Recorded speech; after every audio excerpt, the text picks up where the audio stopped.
Assalamualaikum warahmatullahi wabarakatuh. Perkenalkan, nama saya Syafi Firmansyah dari Prodi Agribisnis Fakultas Pertanian Universitas Trunojoyo Madura dengan NIM 18031100065 kelas C, mata kuliah metode kuantitatif bisnis dengan dosen pengampu Ibu Resti Prastika Destiarni, SE MSI. Kali ini saya akan menerangkan materi mengenai analisis conjoin, analisis jalur, dan analisis time series. Oke, langsung saja.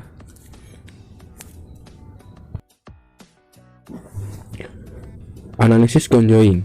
Analisis conjoin adalah sebuah teknik analisis yang dapat digunakan untuk menentukan tingkat kepentingan relatif berdasarkan persepsi pelanggan yang dibawa oleh suatu produk tertentu dan nilai kegunaan yang muncul dari atribut-atribut produk terkait untuk menentukan strategi pemasaran. Analisis conjoin ini sangat tepat dan baik, bahkan pada tataran yang lebih tinggi bisa dipakai untuk segmentasi pasar berdasarkan preferensi konsumen terhadap atribut produk yang dipilihnya. Tujuan dari analisis conjoin yang pertama, menentukan kepentingan relatif dari atribut di dalam pemilihan oleh pelanggan. Yang kedua, mengestimasi pangsa pasar merek yang berbeda dalam tingkat level atribut. Yang ketiga, menentukan komposisi merek yang paling disenangi. Features dari merek dapat dibuat bervariasi, dinyatakan dalam level atribut dan utilities yang bersangkutan. Yang keempat, membuat segmen pasar berdasarkan pada kemiripan preferensi untuk level atribut.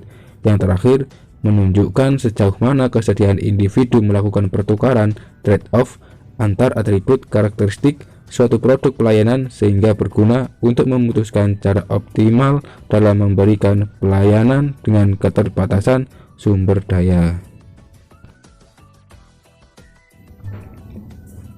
Data yang digunakan. Data yang diperlukan dalam analisis conjoin dapat berupa data non-metrik, data berskala nominal atau ordinal atau kategorial, maupun data metrik, data berskala interval atau rasio. Data non-metrik. Untuk memperoleh data dalam bentuk non-metrik, responden diminta untuk membuat ranking atau mengurutkan stimuli pada tahap yang telah dibuat sebelumnya. Perankingan dimulai dari 1 dan seterusnya hingga ranking terakhir bagi stimuli yang paling tidak disukai.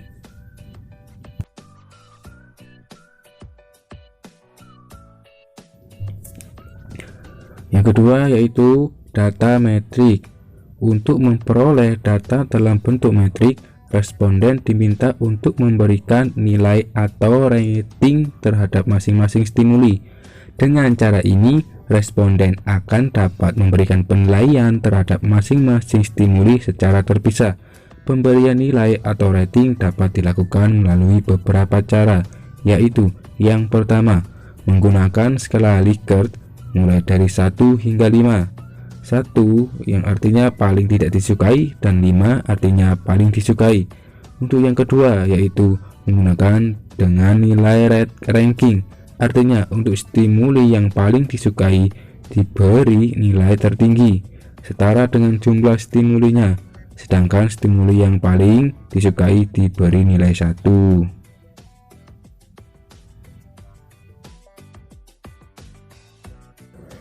Variabel yang digunakan. Yang pertama, variabel independen atau variabel bebas atau variabel eksogen. Variabel ini sering disebut sebagai variabel stimulus, prediktor, antecedent. Dalam variabel ini merupakan variabel yang mempengaruhi atau yang menjadi sebab perubahan atau timbulnya variabel terikat. Yang kedua, variabel dependen atau variabel terikat atau variabel endogen merupakan variabel yang dipengaruhi atau yang menjadi akibat karena adanya variabel bebas. Analisis jalur. Analisis jalur adalah suatu teknik pengembangan dari regresi linier ganda. Teknik ini digunakan untuk menguji besarnya sumbangan atau kontribusi yang ditunjukkan oleh koefisien jalur pada setiap diagram jalur.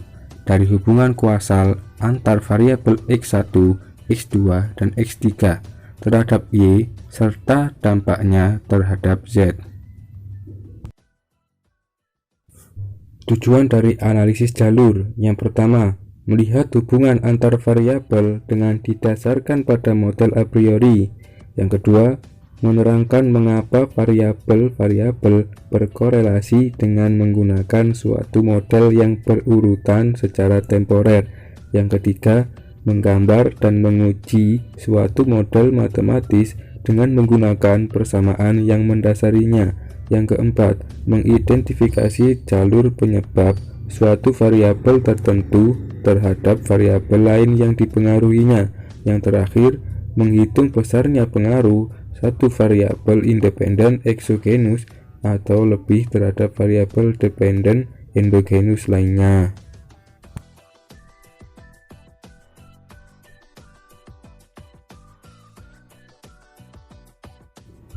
Data yang digunakan yaitu yang pertama, data berskala interval, yang kedua, data yang berdistribusi normal.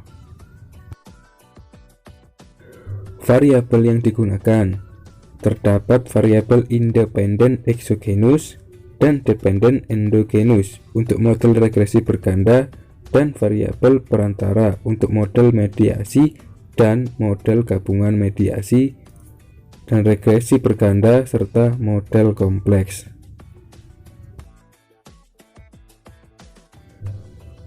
Pertama, variabel independen atau variabel bebas atau variabel eksogen. Variabel ini sering disebut sebagai variabel stimulus, prediktor, antecedent. Dalam variabel ini merupakan variabel yang mempengaruhi atau yang menjadi sebab perubahan atau timbulnya variabel terikat.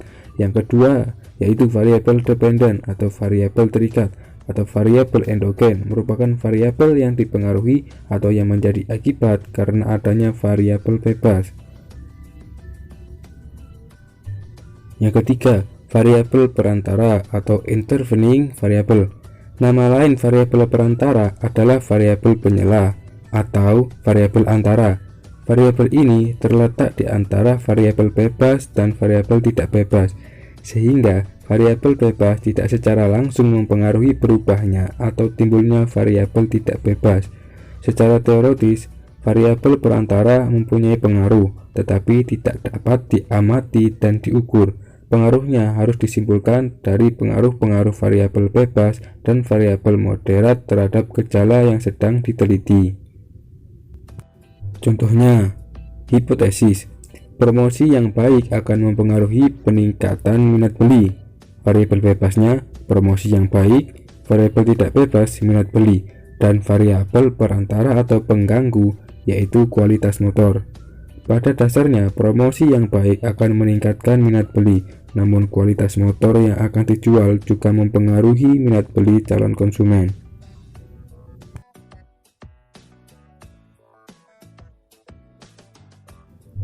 Yang keempat, yaitu variabel laten, dapat didefinisikan sebagai variabel penyebab yang tidak dapat diobservasi secara langsung atau unobservable.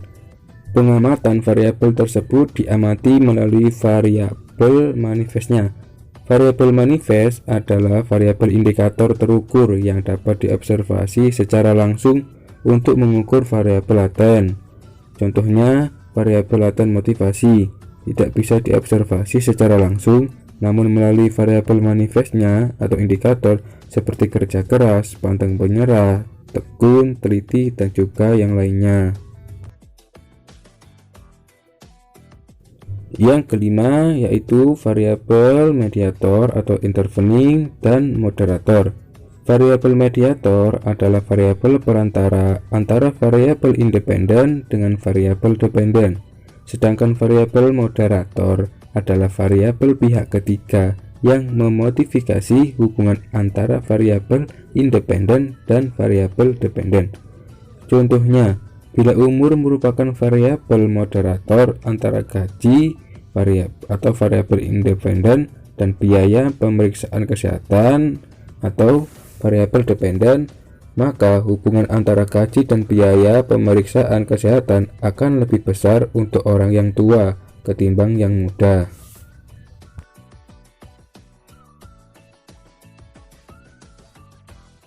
Analisis time series. Analisis time series adalah suatu metode kuantitatif untuk menentukan pola data masa lalu yang telah dikumpulkan secara teratur. Tujuan dari analisis time series yaitu menjelaskan mekanisme tertentu, meramalkan suatu nilai di masa depan, dan mengoptimalkan sistem kendala.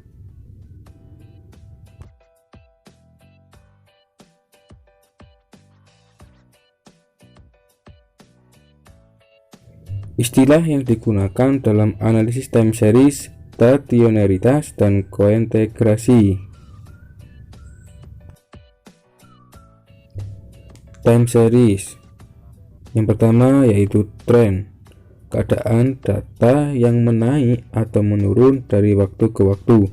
Contohnya yaitu pendapatan per kapita dan jumlah penduduk.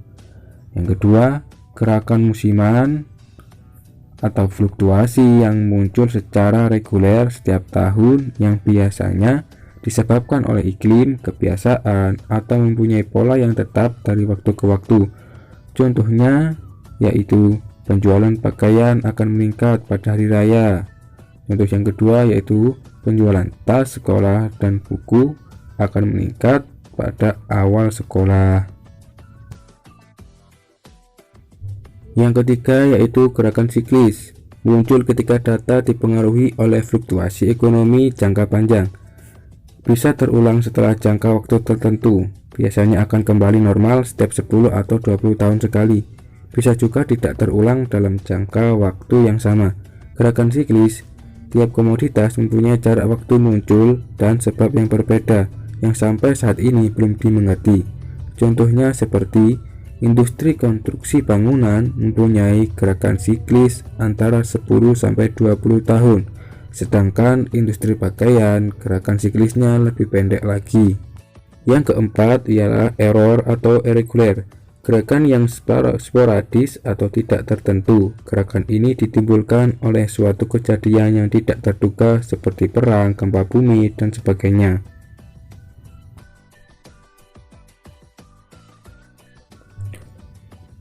Untuk yang stationaritas, yang pertama ialah random walk tanpa intercept. Random walk tanpa intercept akan mengalami rata-rata konstan pada awalnya, namun nilai variansnya meningkat sejalan dengan bertambahnya waktu. Yang kedua, random walk dengan intercept. Random walk dengan intercept tidak hanya variansnya yang tidak konstan, tetapi juga rata-ratanya meningkat sejalan dengan bertambahnya waktu. Yang ketiga ialah random walk dengan trend. Salah satu variasi model random walk adalah dengan menambahkan trend dengan modelnya. Yang terakhir yaitu random walk dengan intercept dan trend. Dengan adanya intercept dan model random walk trend akan mengakibatkan rata-rata dan variansnya tidak konstan. Yang terakhir yaitu kointegrasi. Yang pertama, error kointegrasi adalah penyesuaian menuju keseimbangan jangka panjang. Yang kedua yaitu error correction mechanics atau ECM, adalah suatu teknik untuk mengoreksi ketidakseimbangan jangka pendek menuju pada keseimbangan jangka panjang. Untuk yang ketiga, trend export dan inverse digunakan untuk menghilangkan variabel yang tidak stasioner sehingga menghasilkan residual yang stasioner.